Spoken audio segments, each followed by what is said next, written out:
नमस्कार, अस्सल मराठी किचनमध्ये तुमचं स्वागत आहे। तर आज आपण उन्हाळा स्पेशल खिऱ्याचा रायता बनवणार आहोत। चला तर मग रेसिपीला सुरुवात करूया। आज आपण बनवणार आहोत खिरा रायता। उन्हाळा सुरू झालेला आहे, खूप गरमी वाढलेली आहे, तर आज आपण थंडगार खिऱ्याचा रायता बनवणार आहोत। त्यासाठी मी 2 खिरे घेतलेले आहेत। तुम्ही बघू शकता असे ताजे मीडियम साईजचे 2 खिरे घेतलेले आहेत। हे वजनानं 200 ग्राम खिरे आहेत। इथं भाजलेले जिऱ्याची पूड घेतलेली आहे, काळं मीठ, साधं मीठ, एक हिरवी मिरची कापून घेतलेली आहे बारीक, थोडीशी कोथिंबीर, पाव चमचा मिरेपूड आणि इथं मी 2 कप दही घेतलेलं आहे। दही मी सुरुवातीला ही फेटून घेतलेलं आहे। तर आता आपल्याला हे खिरे आपल्याला सुरुवातीला खिसून घ्यायचे आहेत। यावरची साल काढून आपल्याला हे खिरे खिसून घ्यायचे आहेत।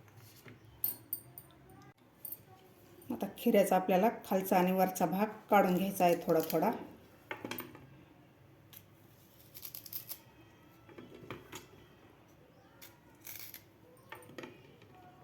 दोन्ही खिऱ्याचा भाग आपण काढून घेतलेला आहे। तर आता यावरची आपल्याला साल काढून घ्यायची आहे। दोन्ही खिऱ्यावरची आपल्याला साल काढून घ्यायची आहे सुरुवातीला।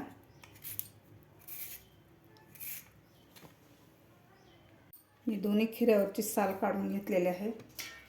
तर आपल्याला हे खिरे आता खिसून घ्यायचे आहेत। मी ते एक खिसणी घेतलेली आहे। तर आपल्याला हे खिरे खिसून घ्यायचे आहेत। आपल्याला फक्त वरचा भागच घ्यायचा आहे, आतमधलं बी घ्यायचं नाही। तुम्हाला आवडत असेल तर तुम्ही घेऊ शकता। तर मी इथं फक्त वरचा भाग एक खिसून घेणार आहे। अशा प्रकारे आपल्याला खिरे खिसून घ्यायचे आहेत। आपल्याला बी मध्ये तसंच ठेवायचं आहे, फक्त वरचा भाग खिसून घ्यायचा आहे। मी इथं दोन्ही खिरे अशा प्रकारे खिसून घेतलेले आहे। तर आता आपण रायता बनवायला घेऊया।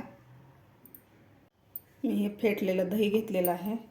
तर यामध्ये आपल्याला ही खिरे घालून घ्यायचे आहेत खिसलेले।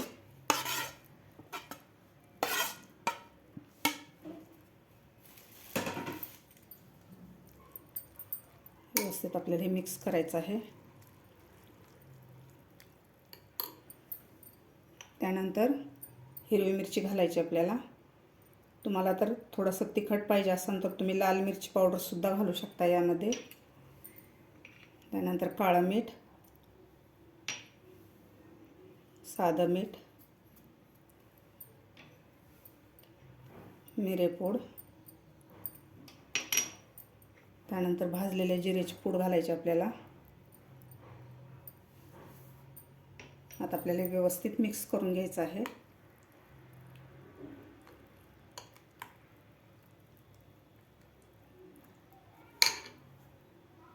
व्यवस्थित मिक्स करून घेतलेला आहे। असा मस्त झालेला आहे आपला रायता। अशा प्रकारे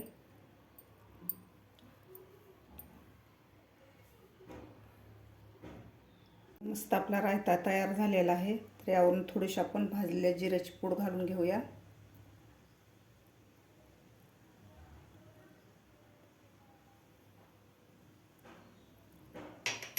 त्यानंतर थोडीशी कोथिंबीर घालायची आपल्याला यावर।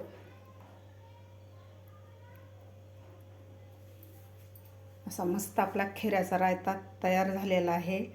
तुम्ही हे जेवताना खाऊ शकता किंवा दुपारच्या वेळेस फ्रीजमध्ये ठेवून सुद्धा तुम्ही हे सर्व करू शकता। खूप छान लागतो, चवीला तर अप्रतिम लागतो, पण आपल्या शरीरातली उष्णता कमी होते आणि आपल्या पोटाला असा थंडावा मिळतो। तुम्ही हे रायता वरण भाताबरोबर, खिचडीबरोबर किंवा बिर्याणीसोबत सुद्धा हे रायता खाऊ शकता। तुम्ही सुद्धा नक्की करून बघा। तुम्हाला माझी आजची ही रेसिपी आवडली असेल तर लाईक, शेअर आणि सबस्क्राईब करायला विसरू नका। भेटूया अशाच एका नवीन रेसिपीसोबत। तोपर्यंत धन्यवाद।